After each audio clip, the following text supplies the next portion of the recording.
Alright, so this is a supplemental to today's lab.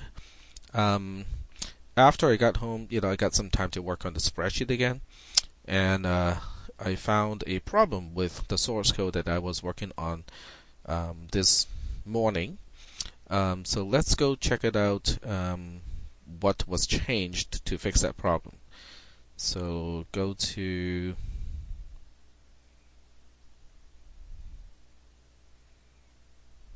let's see, there's a place I can check the revision history, which is here.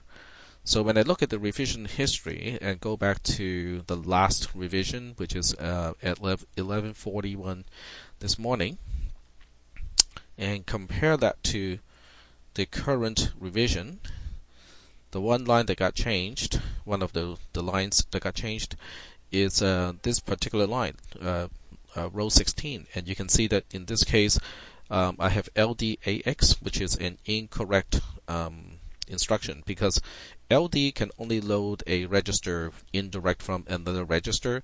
In this case, X is a label corresponding to a memory location. So this is not a valid instruction, or at least the second operand is not correct. But the assembler did not check for this sort of error, and it took it anyway. And that was one of the problems of that original program. And when we look at the RAM file, let's see, let's look at the output.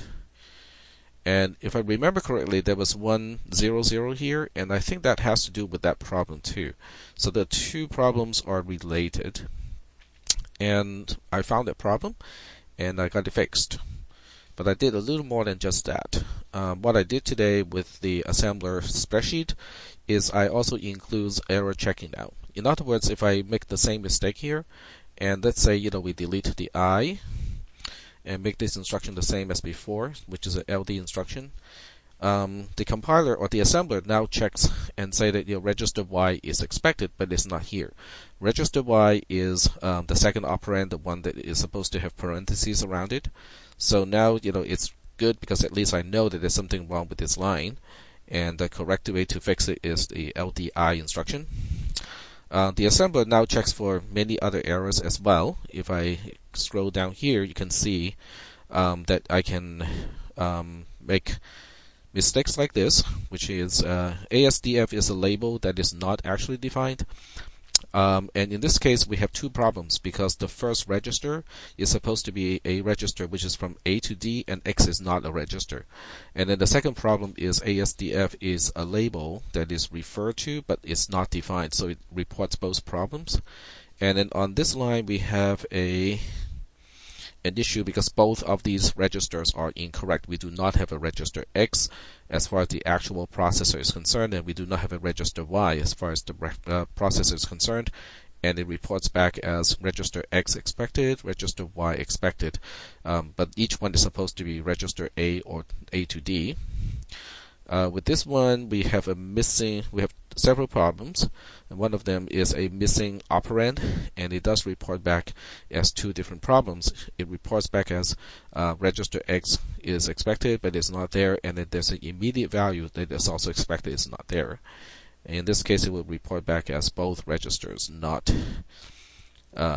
expected. Yep. And then here it will report back as one of the registers, so register X is expected. And this one is kind of interesting because it's not a valid mnemonic. So it will report back as it is an unknown mnemonic. So with all of these things, the RAM file also is revamped a little bit.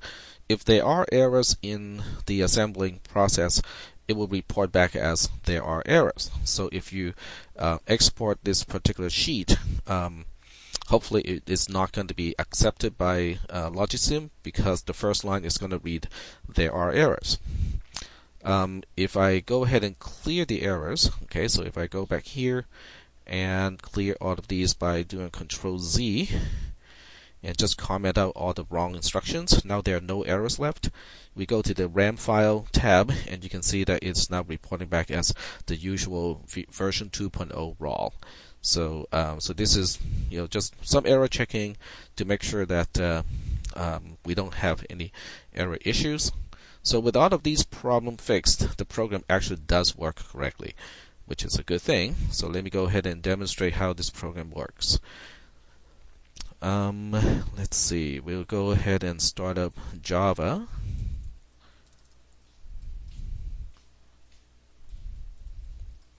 I'm changing directory to a folder where all the files are located.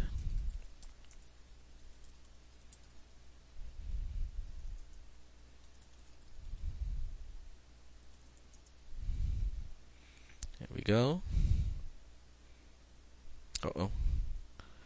It's complaining about a problem. No such file or directory. Oh, okay, because it's not in this folder.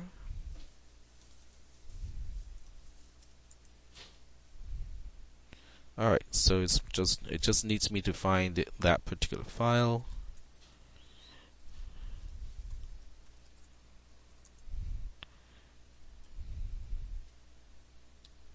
That's one. And that's the other one. And let me resize the window so it can fit in the portion that I'm recording.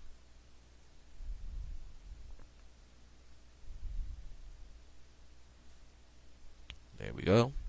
And since we are not in class, I'm going to zoom out a little bit so it's easier to navigate. And we'll double check that the ROM has all.rom. And then we'll reset the processor and load the RAM. So I'm going to switch back to the browser, go back to this window, go to File, and download as a CSV file. Save the file, and as usual, I'll put it into the temp folder, adc.ram, and replace the one that I already have.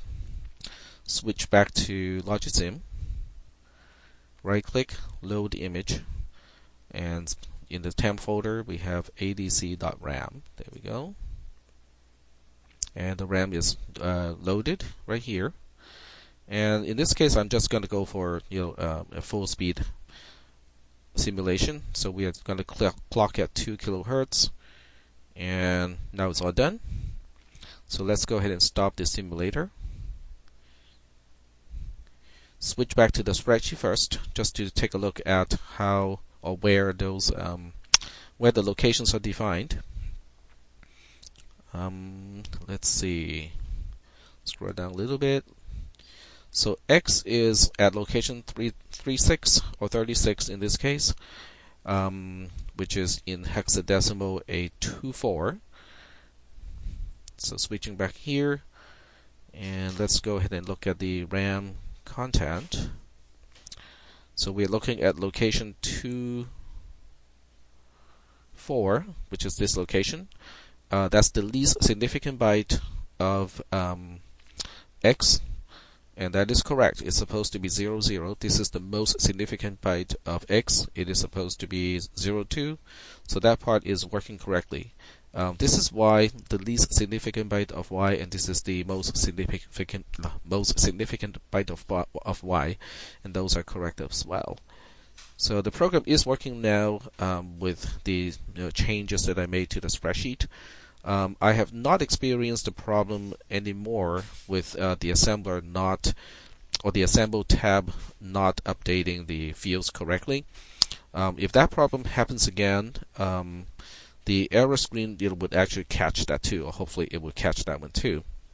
Okay, so this is that program, and what I'll do is I am going to the source here and copy and paste this into a document so that we have a copy of this code as a text file.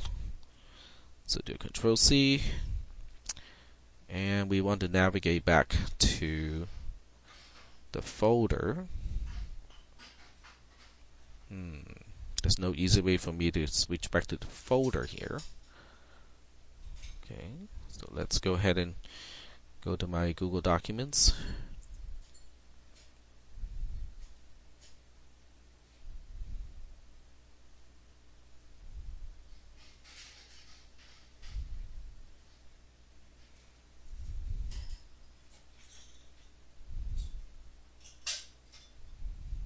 Alright, go to cisp310 and the shared folder. So this is the place where you have visibility, and then we go to examples, and over here I create a new Google document file and paste that code in. It's going to paste it as, unfortunately, as a table, but that's okay. We just need a copy of that code before I make any other changes in the assembler. So we'll rename this file as add with carry. There we go. And then the C equivalent code is actually interleaved with the assembly code, so you can find the C code right here. It is just it's interleaved with the assembly code. So that is that for the program that we were working on today. So check out the new assembler. It has got error checking ability now, and so if we make a mistake like I do in class, the assembler would actually check and report back. Hopefully you will find this one useful, and I'm going to stop this recording now. I will do some more recording later on. Actually, since I do have some time, we might as well do that now. So we can go to final exam possibilities and just take a quick look at what kind of questions you can expect in the final exam. So you can give it the C code fragment and translate that into mnemonics or C-like expression. So at this point, I think most people prefer mnemonics, but if you still like the C-like expressions, that's fine with me. You can be given the mnemonics and decompile the code into C code. You can be given mnemonics and figure out what the code is supposed to do. You can be asked to write mnemonic code to accomplish a specific task where it is not C expressible. So the question number 3 of exam 2 is one of those examples where there are no C statements to say, okay, copy the flags register into a specific register in the register bank. So that will fall into this category. And then the last one is write the microcode for new instructions based on the same processor design. So what that means is I am not going to make any changes or modifications to the processor. So all of these components will remain as is, and also how everything is connected.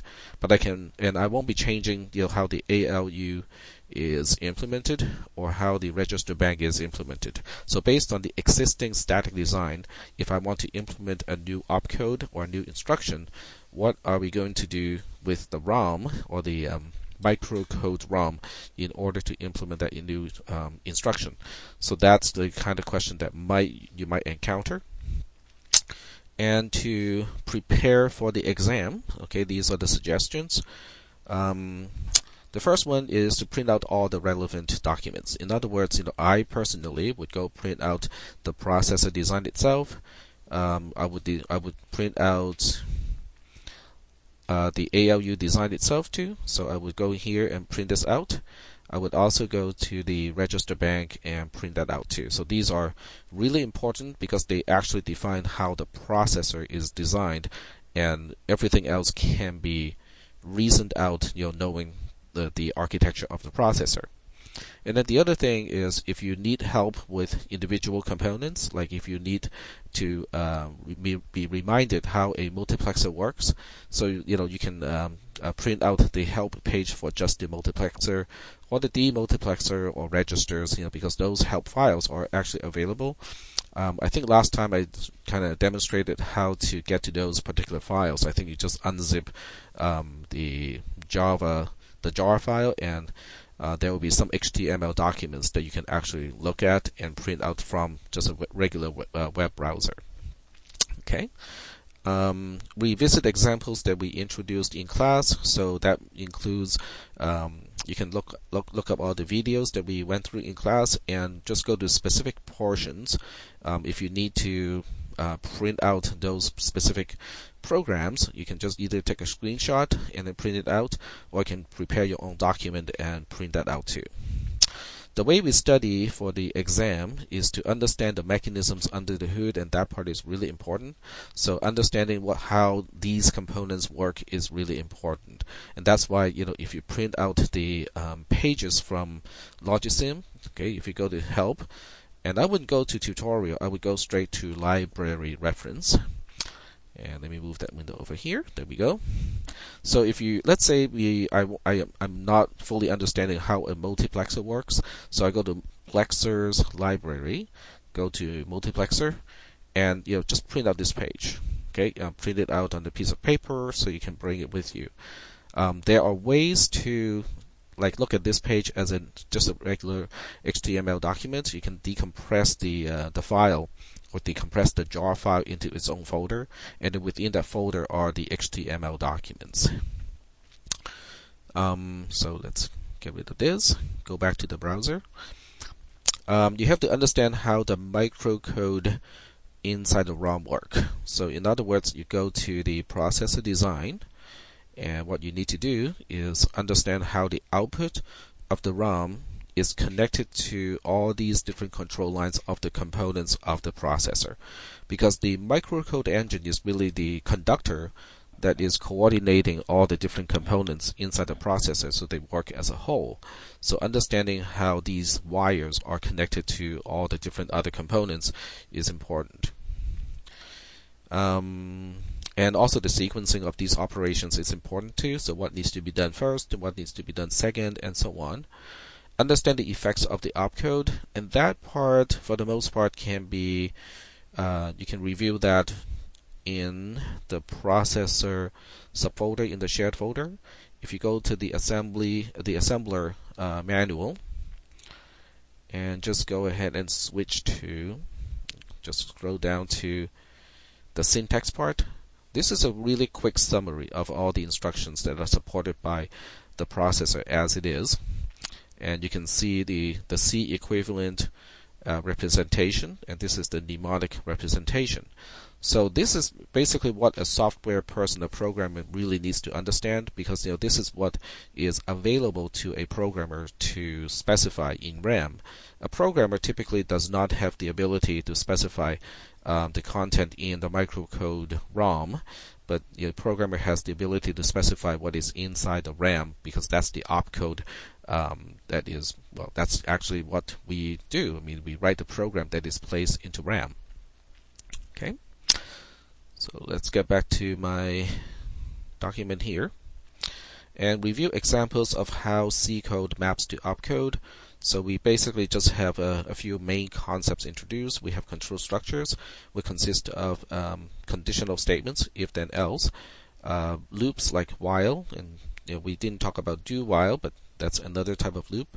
And in class, I don't even bother to talk about the for loop, which is a special case of a while loop, or switch statements. And then we also have the concept of subroutines. So you have to remember how we set up a call to a subroutine. And we also have the concept of a stack. So those are all the important concepts that you need to review.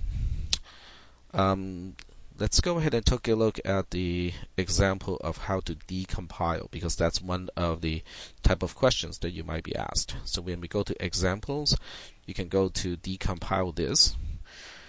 Now, this is one of the programs that we did go through in class, and so the question now is, how do we decompile this program back into the original, or back into some kind of C code? Okay, so the trick to do this is the jumps are the important ones. Okay, so we locate all the jumps first.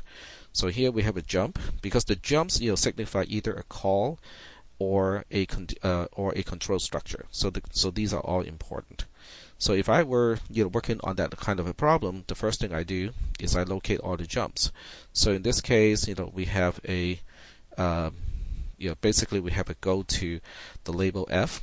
Okay, and when you see the use of the stack, because register D is the stack pointer, so every time you see the stack being used, it is also significant. So I would identify all that code first. So these two lines of code together is decrementing the stack pointer by 1.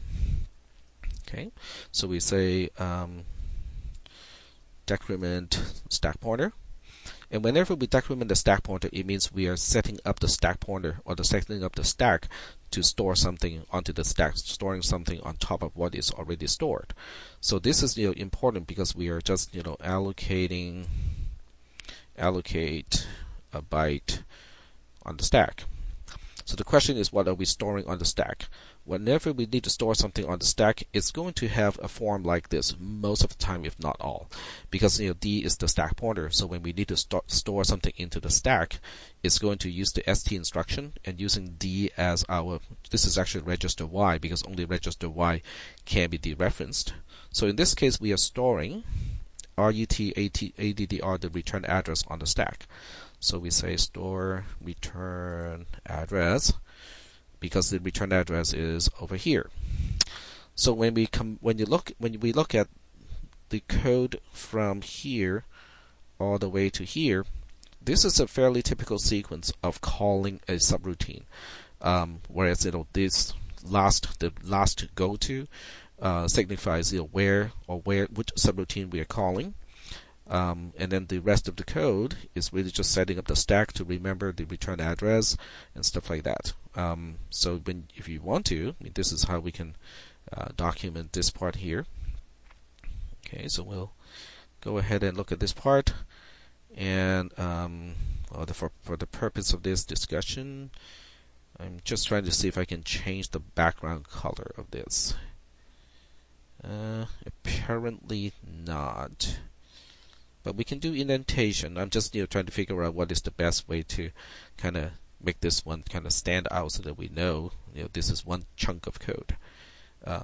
Or we can do something like this. We can say start of call F, and this is end of call F. Okay. All right. So calling is important, and so are returns. So how do we know that we are dealing with a return? When we deal with a return, it is always going to have a stack operation, because we need to retrieve the return address from the stack. And then these two instructions are for adding one or incrementing the stack pointer, because we are deallocating a byte on the stack. And then this is mapping back to the register where we read a byte into. So this is going back to the return address, or wherever the return address is. That's where we are going back to. So these 4 lines of code, is the sequence for a return from a subroutine.